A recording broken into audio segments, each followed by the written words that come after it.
係咁，我有嗱呢件事，首先第一我唔熟悉，因為咧我有睇好多電視劇啦，但係我睇大陸啲戲咧，我唔認得啲人啊，就同埋咧我睇唔完嘅，成日啲戲都睇下咧，就覺得佢好悶，拖到好長啊！大陸啲戲嘅情節，而且最近大陸嗰啲電視劇嘅情節咧，冚唪唥係講呢個啲仙魔鬥爭啊，或者不知名嘅朝代啊咁樣。因為佢唔，如果一寫歷史咧，佢就要你真實，好容易咧俾佢話唔真實，其實係咁解。咁咧就係話係各種嘅修仙啊、練道啊、神仙啊、妖魔啊嗰啲咁嘅嘢得嘅，呢個係反正啊。不過就係中華人民共和國建立咗之後咧，就唔准有妖魔修成呢個人體噶啦，呢個就係咁。所以咧呢單嘢咧我唔熟悉，但係好多網友想我講，我係睇完之後，我可以將幾個 answer 講俾大家聽。曾經出演太子妃升職記、三生三世十里桃花等知名影視劇嘅中國男演員于朦朧，9月11號凌晨喺北京墮樓身亡，終年37歲。我每逢唔理乜嘢人，凡係有生命嘅消逝，我同時感到悲痛。于朦朧之死留下好多疑點啊，話佢係反抗圈中大佬嘅潛規則而被害，以男人嚟喎，潛規則就通常就係潛規則就通常就指嗰啲女演員要陪導演啊，嗰啲大明星瞓，呢個就呢個製片人瞓，呢個就叫潛規則。咁唔通男人都要？話佢係現任常委蔡奇嘅私生子，嗰個導演于朦朧嘅啟蒙恩師孫德榮，直指北京高層壓下咗真相。嗱，呢個人出嚟講，呢個孫德榮啊，呢個係台灣人。9月11號37歲嘅于朦朧喺北京朝陽區一棟公寓5樓由呢度跳落嚟。北京警方12個鐘頭之內火速結案，排除刑事嫌疑，冇民事嫌疑。呢個咁嘅槍跳出嚟，但係現場咧，包括窗戶外邊有爪痕，有手指爪過嗰啲喺呢啲咁嘢上邊啊，紗窗破損痕跡引發廣泛質疑，係嗰啲紗窗咧俾人哋整爛咗嘅，呢個就係。呢度呢啲紗窗整爛咗。微博網民列出6大疑點，要求徹查。第一，呢個于朦朧係獨子嚟嘅，慘啦，呢個就係我都戥佢爸爸媽媽慘，有畏高症，冇輕生嘅動機。凌晨零時依然上網，影藝事業唔錯。有好多部作品播出，而且要破壞呢個紗窗咧都唔容易嘅。11號有狗仔爆料，話佢墮樓身亡。到咗傍晚11號，我睇先，呢個11號係，咁就已經先係狗仔隊爆料，知道呢條友死咗。到傍晚時間，工作室發明證實。我哋懷着無比沉痛嘅心情告訴大家，我哋心愛嘅朦朧喺2025年9月11號，佢係凌晨時分跳樓跌落樓，經警方工作排除刑事嫌疑，願逝者安息，願生者堅強，終年37歲。9月16號嘅工作室喺微博賬號發出一宗朦朧母親嘅聲明，強調佢係飲酒意外墮樓身亡。後事處理員希望回歸正常生活。首先第一，一個咁嘅槍冇得意外墮樓身亡，冇得意外墮樓身亡。佢只可以係，即係佢如果唔係他殺，佢只可以自殺。呢個係唔會意外墮樓身亡嘅，要破壞咗呢個嘢，要捐出去嘅。呢個冇得意外身亡。你睇佢阿媽點講？我係於朦朧嘅母親，近日我經歷巨大嘅悲痛，愛子於朦朧因飲酒意外墮樓，意外係冇可能嘅，我就講幾個可能性，永遠離開咗我哋。呢個突如其來嘅變故，等我哋陷入深深嘅哀傷之中。佢37歲，佢阿媽60幾歲。公安已將調查情況向我進行咗通報，後置處理完。我希望大家理性看待呢個意外事件，不再進行猜測。我都希望早日回歸平靜生活。完全呢個咁樣嘅講法，顯示出冇對個仔死亡嘅悲痛，反而好想將件事撳咗落去。希望早日回歸平靜嘅生活啦，唔好再進行猜測。呢啲係公安指示下面寫嘅嘢。懷着對朦朧嘅思念，努力過好每一天。相信呢個係朦朧嘅心願。最後希望朦朧在天堂平安。再次感謝所有關心幫我嘅人。即係佢阿媽都出嚟話冇事啦，佢工作室出嚟話冇事。咁你哋就狗足好子，多管閒事，冇苦主，冇苦主。但係網民咧唔相信佢阿媽嘅聲明咯，因為咧原本出事第二日要為央視拍嘢，點解要飲咁多酒咧？呢個有個解答。朦朧唔係唔負責任嘅人，點能夠醉酒醉到跌咗落樓嘅咧？佢要喝成乜嘢樣子？如果爛醉係捐唔到出去嘅，爛醉係捐唔到出去嘅。第二日還有錄製，一切都不合理。邊啲人同佢一齊飲酒？嗱，呢個係問題。呢個人呢，1988年生於新疆烏魯木齊自幼就學鋼琴同大提琴，係一個中意音樂嘅人啦。教育背景喺就讀北京現代音樂研修學院，畢業於北京演藝專修學校，呢啲好高級嘅學校。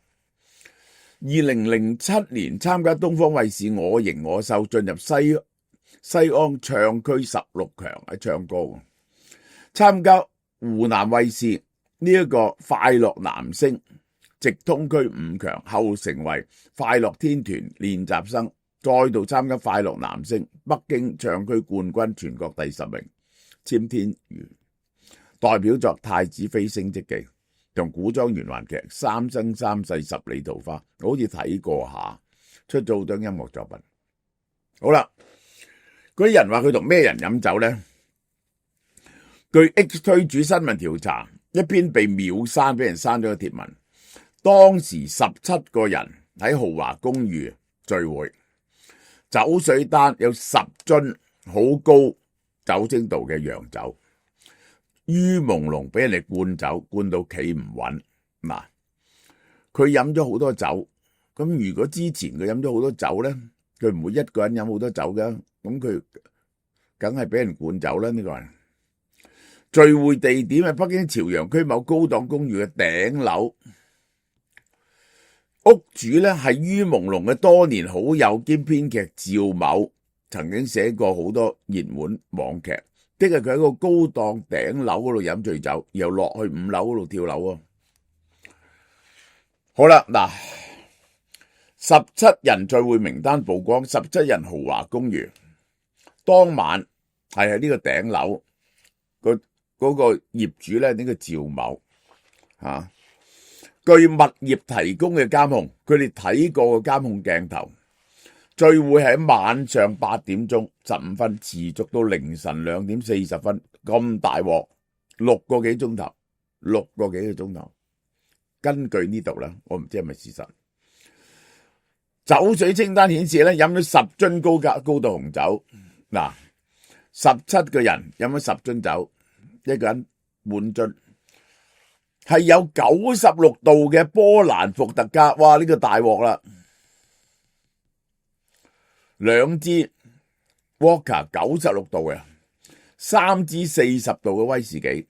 嗱，呢5樽咧就好大鑊，24支啤酒，4支紅酒就唔係好嚴重，呢4支就好大鑊，呢5支好大鑊。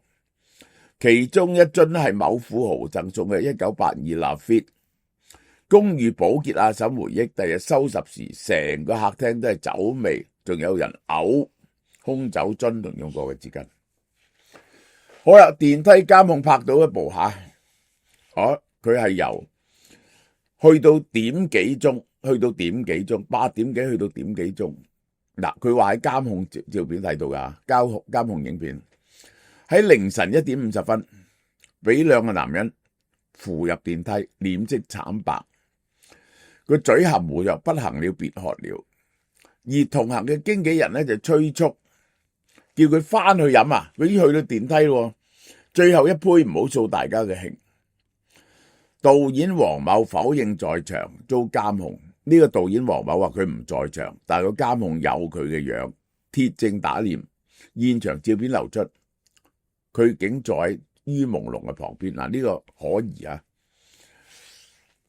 佢監控鏡頭唔會喺屋企，你攞唔到佢屋企入邊嘅監控鏡頭噶嘛？咁佢點會坐喺佢旁邊呢？呢個講法係可疑。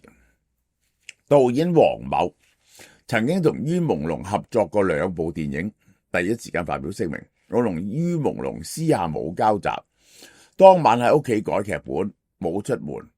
第二日網友爬出當晚公寓大堂嘅監控，睇見黃某晚上9點27分進入公寓電梯，西裝革履，仲持有2支酒。凌晨2點03分佢就離開啦，撞咗保潔推車。更勁爆嘅係現場照片流出，雖然照片光線昏暗，有照片可以入邊人影相。黃某坐喺梳化中間，右手搭喺于朦朧個膊頭上面。于朦朧表情僵硬，眼情渙散，桌上擺滿着空酒樽同不明嘅藥物包裝，佢暗示佢食吸毒啊。黃某被質問後秒刪聲明電話，直接關機。佢開頭話唔喺度，而家有人暴露張相佢喺度嘅，嗰度有17個人。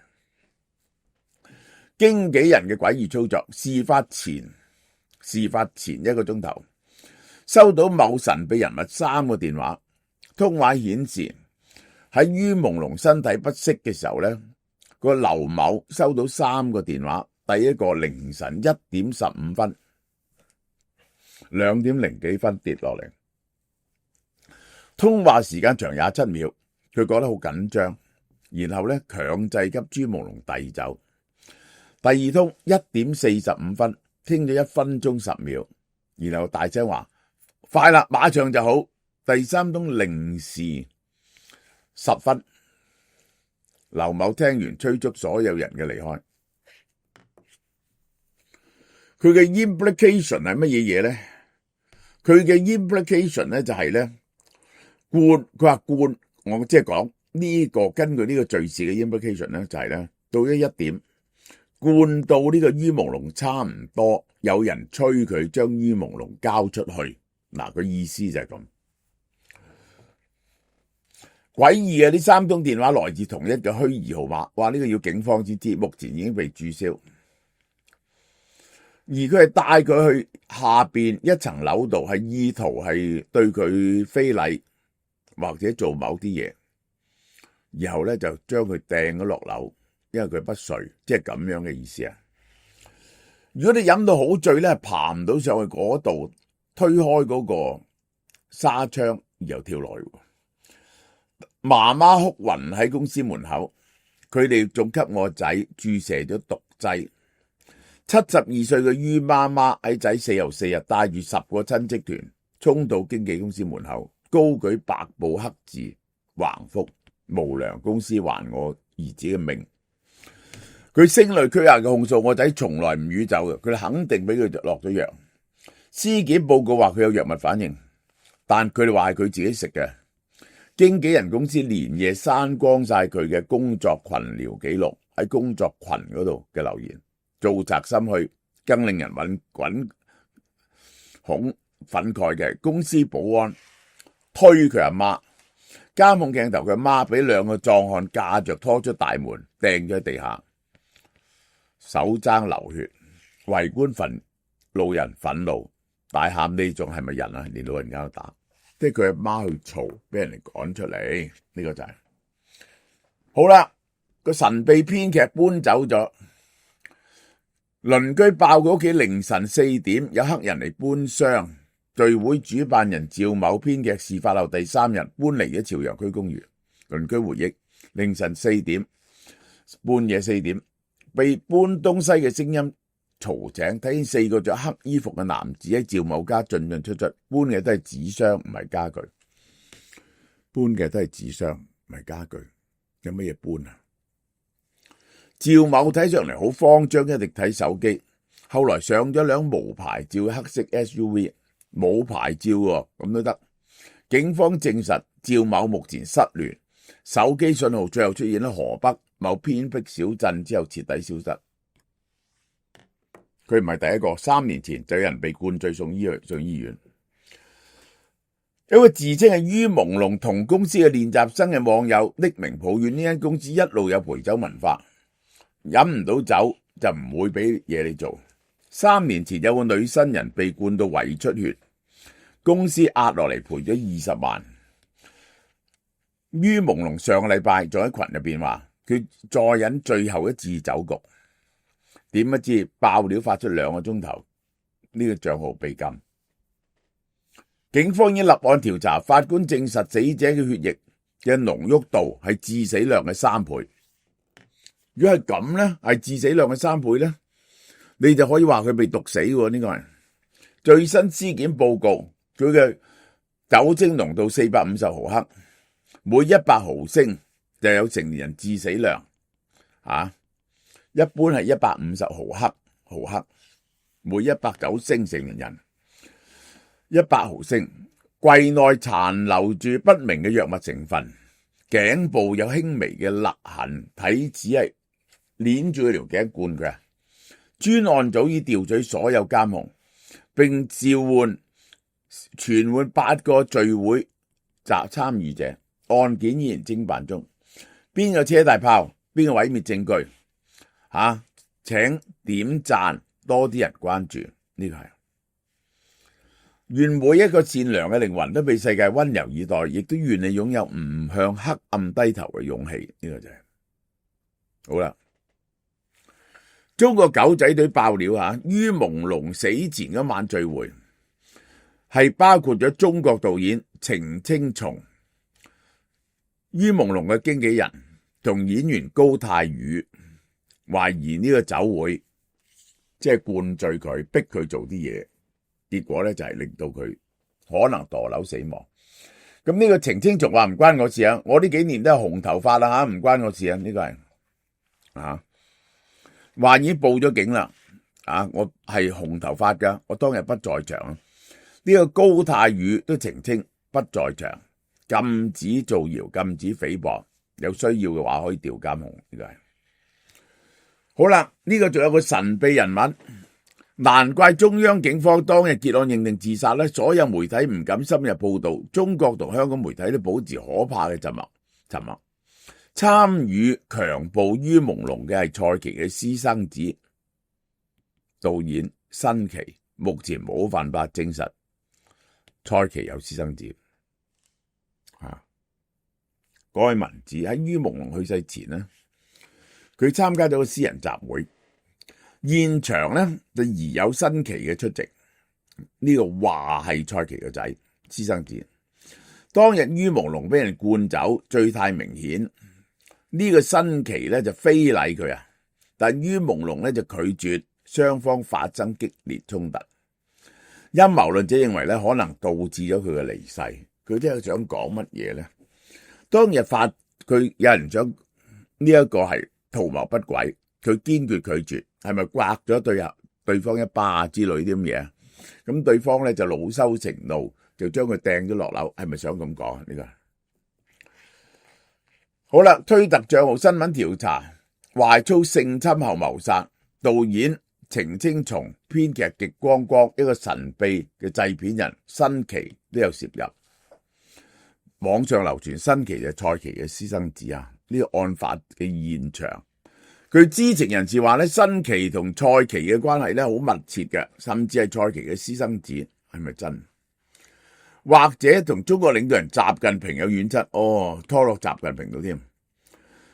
最令人驚訝咧，網上原本關於新奇嘅導演同埋製片嘅資料消失晒，有人刻意抹去。自媒體主持人李大宇對呢件事發表睇法，佢話新奇呢個名長期受到網民追查，同好多個知名影人有個合作關係，同程青松共同出現公開照片，年紀唔大，但學華語嘅好有背景，呢個係好有新奇嘅創意，呢個係。公開指示資料係冇呢件事嘅，呢個係呢一個蔡奇德個仔叫蔡以津，當日確認咗新冠病毒，1985年出世，身份號碼1985年出世，呢個40歲。阿爾巴巴旗下嘅港媒南華早報咧就話，一個中國政治局常委嘅子女入咗一個經濟部門做副司長，目前係負責呢個部門嘅日常運作嘅。2024年12月，旅居澳洲嘅網紅尹科喺 X 平台爆料，蔡奇之子蔡以津目前喺國家發改委基礎設施發展擔任副司長，佢個仔本人擔任副司長。好啦，於朦朧嘅啟蒙恩師呢個台灣知名嘅經紀人孫德榮，我認為呢件事咧已經俾高層壓咗落嚟啦，真相唔會出現，把所有嘅過錯推俾逝者於朦朧，話係飲醉酒墮樓，呢個非常高段嘅技巧，嫁禍俾死者，所有相關人士全部脫身，就因為佢戇居自己去跌咗落樓，公理已經死亡。同時，孫德榮指出嗰份微博聲明稿嘅可疑之處，一睇冇一點惋惜同思念，而且將於朦朧推上火線，係佢自己飲酒過度因而墮樓，完全一線艷錄，人生已經逝世。由於朦朧一肩降起，呢個係幾咁殘酷咧？自己一肩擔晒，呢個就係個問題就係呢一個。即係呢一個灌酒事件個問題就係有冇發生，係咪真係有人灌佢？灌咗佢之後咧，有冇非禮佢？而佢死亡咧有3個可能性，即係3個可能性。一個就係意外墮樓，呢個我基本否定唔制。第二就係飲醉酒鬧酒瘋，啲人將佢擺喺房度，佢自己走去跳樓。有啲人咧飲咗酒咧，嗰時阿蛋咧都係成日要去跳樓嘅，我哋攬住佢。但係咧嗰啲就唔係醉到好犀利，因為你醉到好犀利咧，你就冇咗行動能力嘅。第三就當然係俾人掟落樓啦，呢個就係孫德榮話呢次於朦朧事件反映高層動起來了，而家聚會參與人士完全保密，名單都唔公布，點解咁大機密？你都唔知會有幾方給壓力，只係臆測傷害於朦朧嘅資方大腕係咩身家，連警方都要改口保護呢個惡魔。佢話只要我哋心存善念，總有日會為過去負責，因為老天睇唔到落去。呢個男演員李亨哲喺直播話，希望當晚同於朦朧聚餐嘅人企出嚟，係嘅，我都覺得係。而家咁樣匿埋咧，人哋覺得有問題。自己10年前同於朦朧合演過。講到於朦朧，佢有陽光，好有帥氣，好有內斂，呢個係好啦。我再講俾大家聽啦，即係咧佢係俾人有灌酒，係真嘅，佢血液中嘅酒精含量好高。咁灌完酒，佢醉到咩程度咧？我覺得佢去呢一個失足墮樓係唔存在嘅，因為嗰個蓄意搣開嗰個紗窗，然後佢先至可以跳樓，而且要爬入去轉出嚟，咁就只可能係佢自殺或者係他殺。好啦，呢個曾為呢個韓團成員嘅黃子韜曾經痛批圈中嗰啲資本方，有啲製作人自以為能夠製作戲劇就睇唔起藝人，甚至要求藝人討好佢哋，令佢相當憤怒。我唔食飯就係唔給你臉，你好生氣。我哋覺得呢人都係有啲臭毛病，將所有藝人都覺得係嚟求佢哋嘅。我忙得要死，點解食完飯我仲要陪酒咧？我唔食飯，你哋封殺我，係咪咁啊？呢個係中國男演員陳曉日前直播過程不成哀聲嘆氣胡子冇剃，頭髮凌亂，網友認為佢想幫于夢龍發聲，又唔敢講。陳曉喺直播中回應網友嘅說話，突然間感觸，能夠唔懂嘛？唔懂點可以混落去呢？說自開直播，大家暢所欲言，聊一聊，點解呢一個係咁長啊？呢個係最後冷笑幾聲呢個。好啦，呢個過去曾經同于夢龍喺內地合作過嘅陳曉東，坦蕩蕩那麼難嗎？就俾人哋刪除咗。呢個係被本人按讚，呢個係坦蕩蕩那麼難嗎？點解目前冇一個在場嘅真情流露一下？係啱嘅，呢個係啱嘅。台媒娛樂新聞狗仔各資齊協透露自己曾經參加嘅中國娛樂圈嘅飯局，地點係北京，而且包廂好開放，即使對方開門都睇得一清二楚。當時飯局參加嘅人好多，多數係明星同經紀人，會試圖灌醉其他人，然後發生親密接觸，而係搏懵，場面好混亂。咁呢個多數係指女仔，係咪？呢個多數指女仔，真係咧就灌醉咗啲就亂咁摸人，呢個成日都見噶啦，或者索吻啊啲咁嘅嘢。根據郭思齊嘅描述，呢類酒局通常喺高級場所舉行，經常灌酒。現場經紀分為兩類，一類咧氣場強大嘅女性經紀人，另一類係同性戀者。